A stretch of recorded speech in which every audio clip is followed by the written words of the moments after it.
Hello and welcome to this edition of Access Asia. I'm William Hildebrand. Coming up, from rags to riches, India is at the heart of the multi-billion-dollar second-hand garment industry. We'll take a look at some of the factories. Meet the Khmericans, Cambodian refugees that lived in the U.S. but were deported. And now they're struggling to adjust to a homeland that many never knew. And conservation versus tourism. Vietnam's Halong Bay is a UNESCO World Heritage site, but there are challenges to keep it pristine. But first, a nomadic tribe in Indonesia may convert to Islam in hopes of gaining recognition. As hunter-gatherers, the Orang Rimba's traditional beliefs center on protecting nature as their only source of sustenance. But as their homelands are being destroyed and many are going hungry, some in the tribe are considering a change in identity. There's not much left to hunt. This part of western Indonesia was once lush rainforest. Now it's been entirely replaced by ever-growing palm oil plantations. Members of the Orang Rimba tribe, which in Indonesian means jungle people, are one of the last nomadic tribes in the archipelago, and they are suffering. It is rare to find wild boars now. It's not like it used to be when we still had our forest and we could hunt easily. Now we don't have much choice. If we don't find prey, we starve. Not far away, members of the same tribe recently gave up their traditional ways. By converting to Islam and staying put, they are in line to be recognized by the government and in turn gain access to services such as healthcare and education. In Indonesia, belonging to a religion is a prerequisite in order to get an ID card. These children have been learning the Quran for just a few months under the guidance of an Islamic NGO. I pitied them because for those who wanted to learn Islam, there was little help from the authorities. Indonesia is home to an estimated 70 million tribespeople out of a population of 255 million. But nomadic groups are becoming a rarity. Conversion to Islam is not uncommon in the world's biggest Muslim population. Thank God the government now pays attention to us. Before our conversion, they didn't care. In recent decades, Indonesia has lost huge areas of rainforest to make way for mining and palm oil plantations, leaving tribes with less room to roam and little choice other than to convert. Now, in the modern world, cheap labor and global fashion trends mean that people are consuming and disposing of an even greater amount of clothing. But in India, these tattered rags are being reincarnated. Textiles from across the world are sent to the Indian port of Kandala, the global capital of the second-hand garment industry, a multi-billion-dollar trade.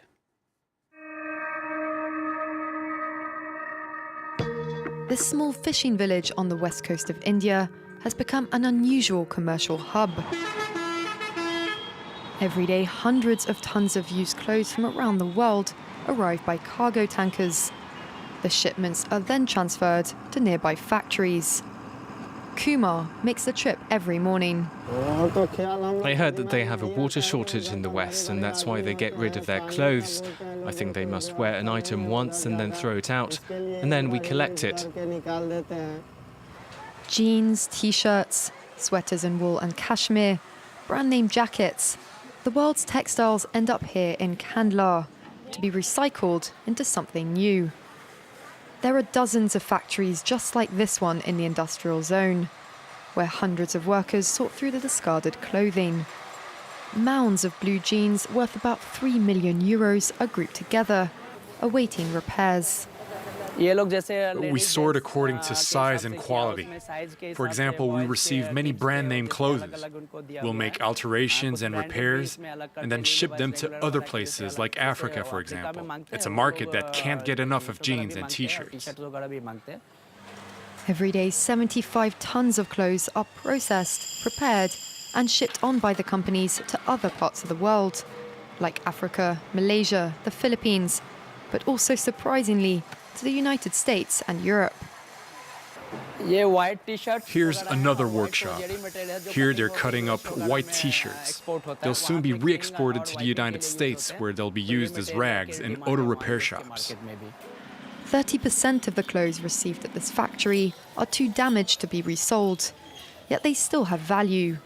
At this other workshop, they're sorted by colour and material. We have many colors, 22 colors. The cut-up textiles are dumped in vats of dye before being ground into fibre to make yarn. The yarn is then sold by the kilo to clients around the world. Everything has worth, that's the mindset here. We repair, we recycle, we again give value to things that have lost it. It's a state of mind that we try to apply to all areas of our lives. It's the philosophy that has turned India into the world capital of recycling used clothing.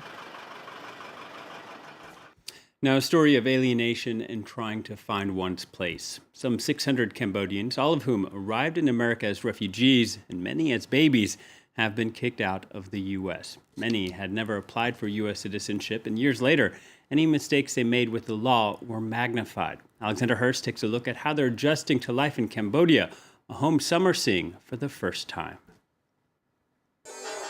In western Cambodia, these friends gather around beer and pizza to reminisce about home. They all moved to the United States as refugees, many while just babies, and spent most of their lives there. But after falling in with gangs and crime, they've been deported, forced to make new lives in a country they barely know. Really, our mind is Americanized. You get what I'm saying? To come here is a whole different atmosphere, whole different attitude. You know what I mean? It's hard to adjust.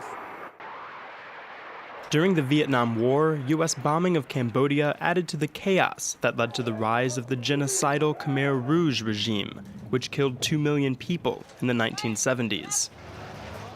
Most of the deportees were born in refugee camps in Thailand after their parents fled the violence.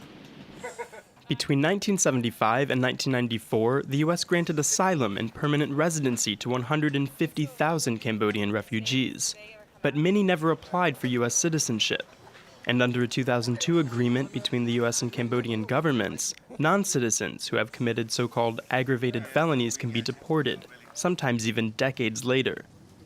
When that moment came for Om Saran, he had already been out of prison for several years, living with his partner and child in California.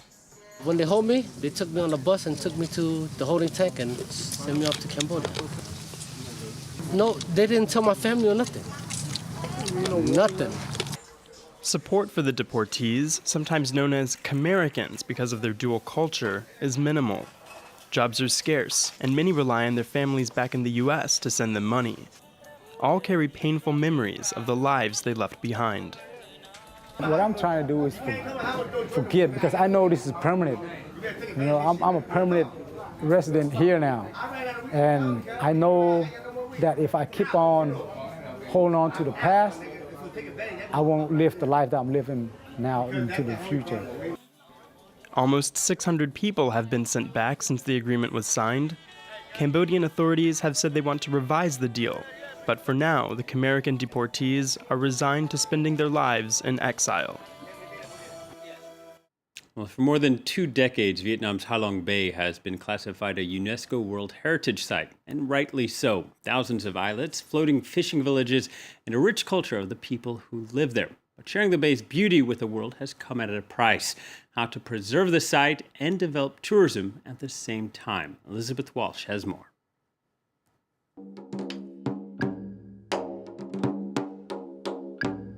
Nearly 2,000 islands rise out of the blue waters. The Halong Bay in the Gulf of Tonkin in northern Vietnam is one of the most beautiful in the world. It's a UNESCO World Heritage Site, but it's also a highway with some 600 boats making their way through the bay every day. Captain Fat of the Emerald knows the maze by heart. Every day I tell myself how lucky I am to spend my life in the Halong Bay. Here the environment's pure, but I have to stay at the helm. There are so many people on the water, different currents, narrow passages. You really have to pay attention. It's not hard to see why tourists arrive from all over the world. Yeah, it's beautiful. Everyone we spoke to said that we had to do it, so we just ended up booking it. Sun's out. What more do you want? Just look around. By boat, visitors head to one of the bay's many uninhabited islands where, hidden beneath the majestic seascape, exist stunning caves with imposing limestone pillars. In some areas of the cave, ceilings soar up to 30 meters high. This place is a source of pride for Vietnam. Tourism is a welcome development for guides, but locals shoulder the environmental impact, as more visitors means pollution and loss of marine life. More than 600 people live in this floating village, which has topped lists as one of the world's most beautiful small towns.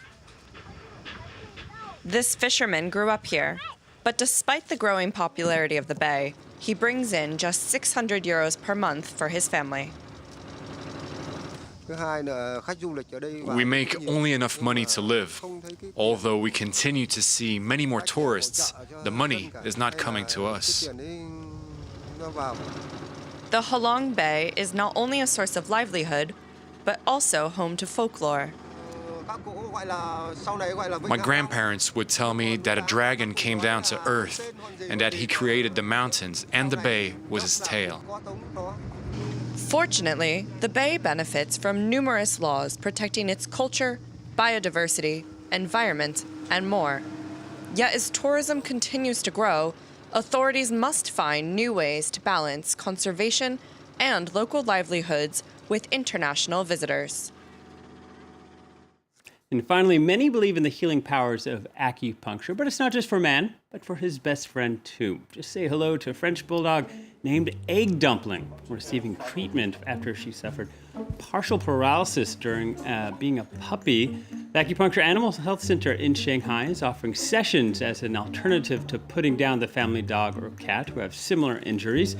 Practitioner Jin Rashan said the Chinese are increasingly seeing their pets as a member of the family and therefore willing to do everything they can to help it.